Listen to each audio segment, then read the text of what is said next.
धुळे शहराचे जीवन असणाऱ्या आणि गेल्या 100 वर्षांपासून धुळे जनतेला पिण्यासाठी पाणी पुरवणाऱ्या नकाने तलावातील मागील 25 वर्षात साठलेला गाळ काढण्याचे काम लोकसंग्रामतर्फे माजी आमदार अनिल गोटे यांच्या नेतृत्वाखाली सुरू करण्यात आले होते।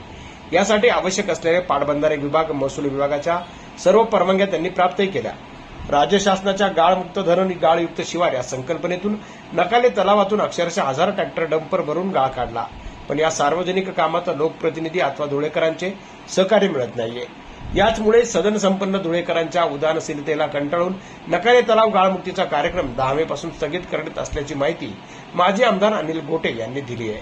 धरणातील गाळ काढण्याची, पाण्याची साठवण क्षमता वाढवण्याची महाराष्ट्रात सर्वप्रथम धुळ्यातून नकाले तलाव गाळमुक्त करण्याचा शुभारंभ करण्यात आला।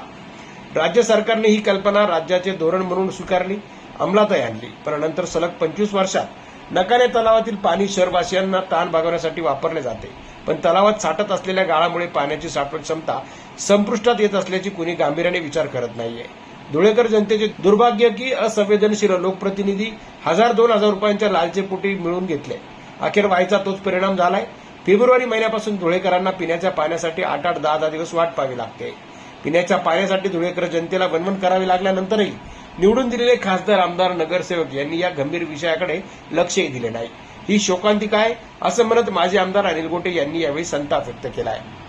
गेल्या महिनाभर सामाजिक बांधिलकी जपणारे या दानशूर समोर येतात याची मी प्रतीक्षा केली, मात्र निवडणुकीत कोट्यावधी रुपये वाटताना कुणाला संकोच वाटत नाही।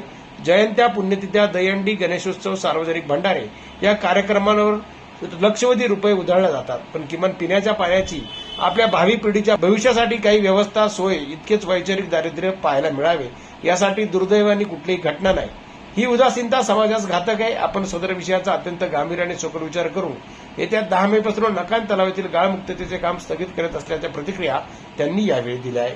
असं आहे की गेल्या 5 वर्षामध्ये धुळे शहरात प्रचंड फरक पडला आहे। लोक संवेदनशीलता हरवून बसलेले आहेत।